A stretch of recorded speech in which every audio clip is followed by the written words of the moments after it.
I'm probably one of the 5 greatest players to ever play in the state. Sponsored by Innova. He's won a bunch of tournaments locally.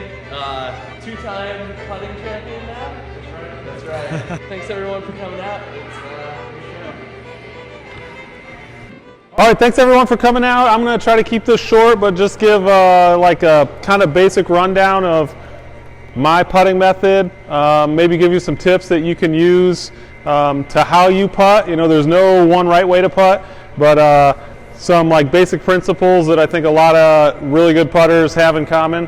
So I'm just going to sort of go through those. There's kind of 3 points: your stance, your grip, and then kind of your throw or the actual putt. So sort of 3 things to think about.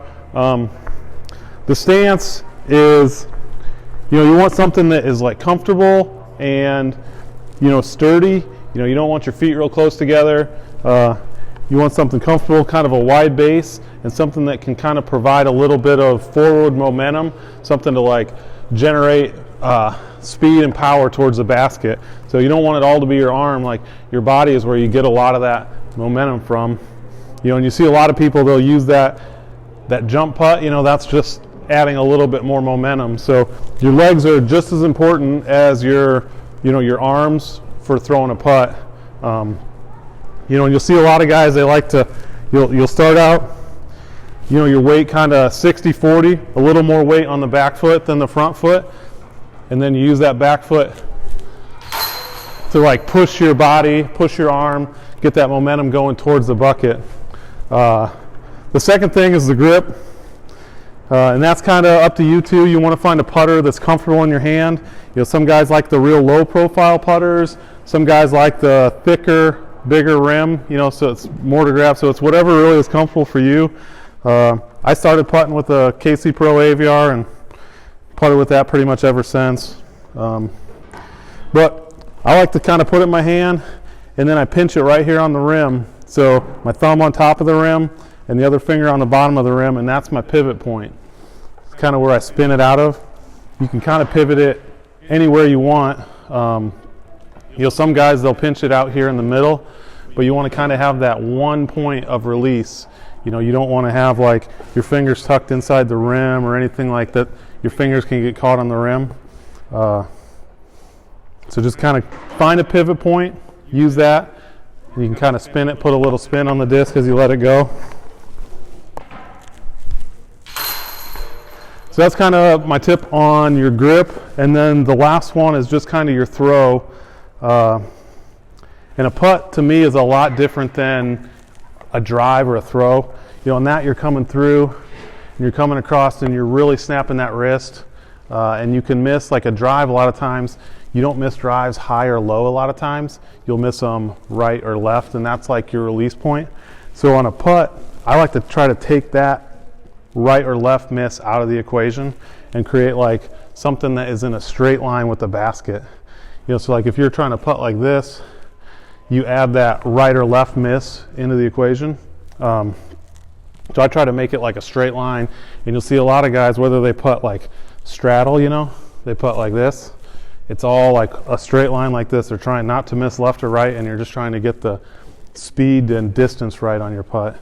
And it's the same way with me. Like it's a little different style, but it's like pushing it to the basket. And then like I'm not like doing a big wrist snap.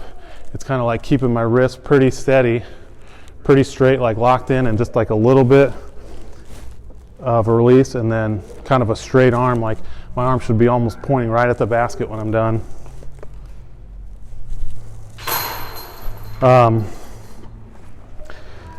And the other part of the throw is kind of the flight path of the disc. So what I'm trying to do is get it flat. So that way, if it's windy, left, right, cross, head, tailwind, it doesn't make much difference. My putt is still going to be the same.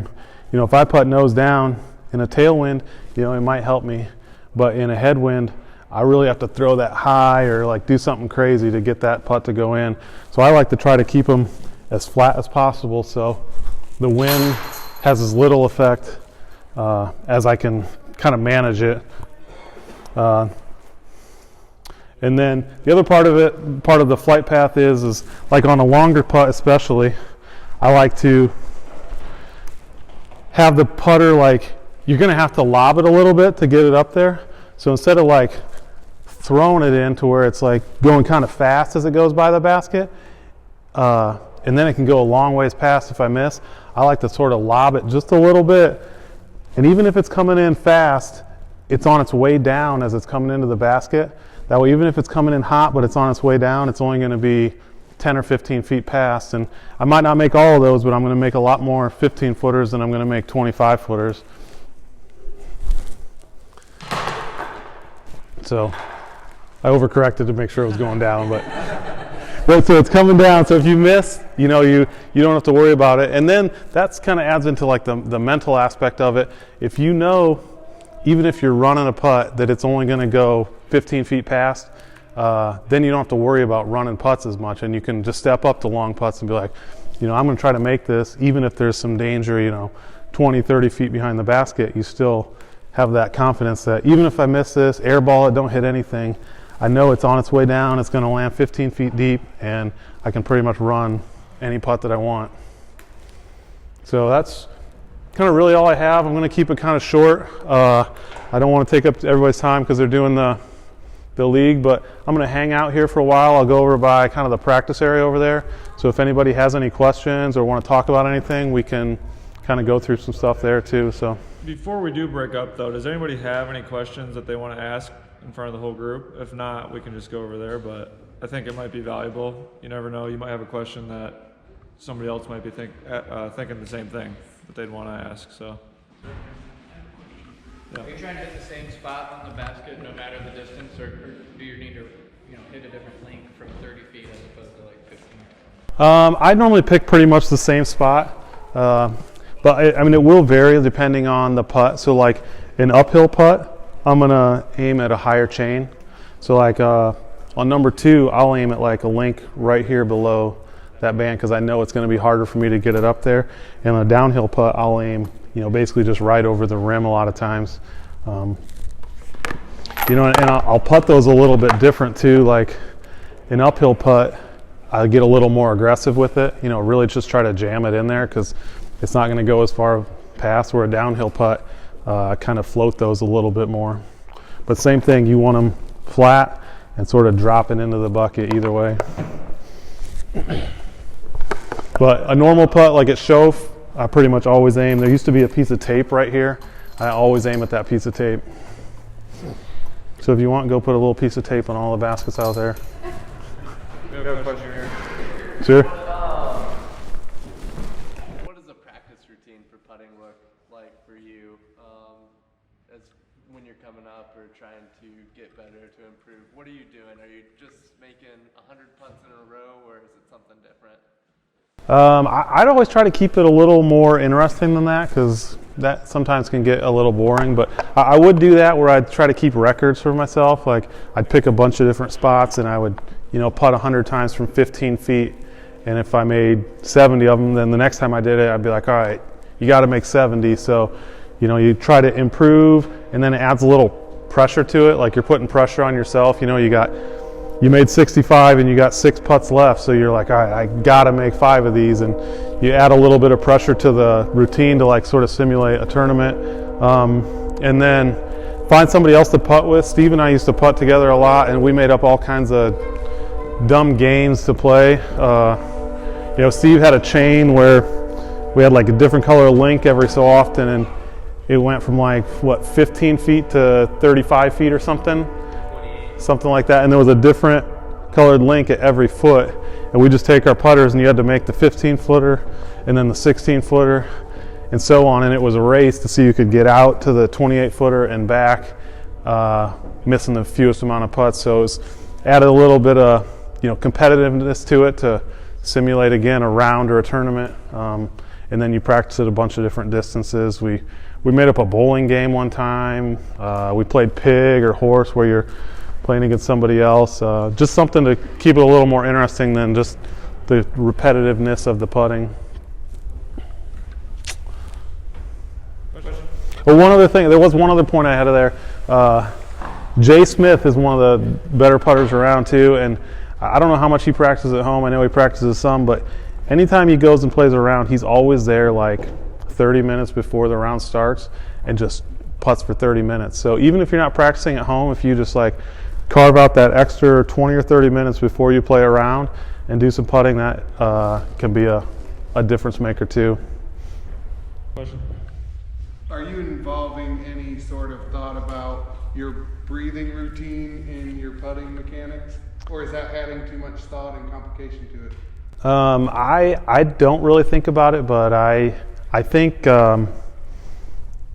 like in a high pressure putt, there's probably definitely something to be said for that, like sort of calming yourself down and getting yourself into that where you normally are in a situation. You know, like if you're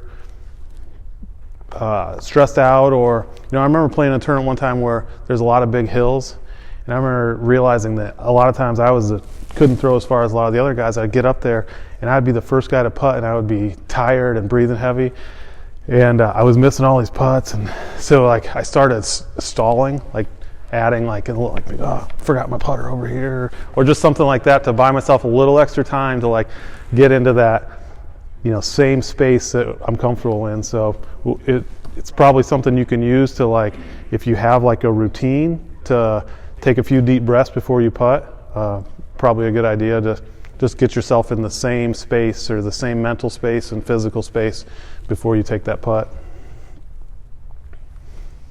If you're taking a putt where your feet are on a slope, whether uphill or downhill, do you modify how far you step backwards, or like maintaining that comfortable base you talked about? Do you change how far your feet are away depending on the slope that you're on?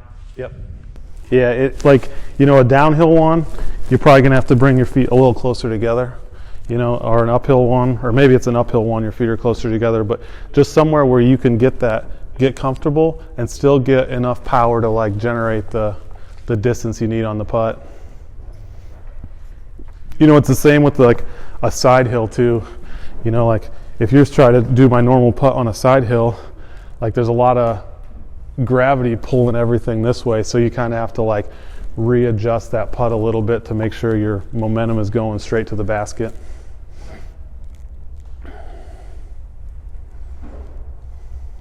Do you straddle? And if so, how often do you straddle putt? Only when I have to. Yeah. I try to avoid it, but it's something that you need to practice too, because especially at the new courses in town, Tillman and PFW, you're going to have to straddle. So, but it's the same thing, find something where you can get like momentum going forward. Try to eliminate one of the variables, like the left or right variable, and find something that's comfortable for you. Any other questions? All right. Well, if not, I know Brian said he's more than happy to answer any questions you guys have on the side. Otherwise, good luck tonight, and keep putting. That's how you get better. So, thank you guys. Thank you, Fort Wayne.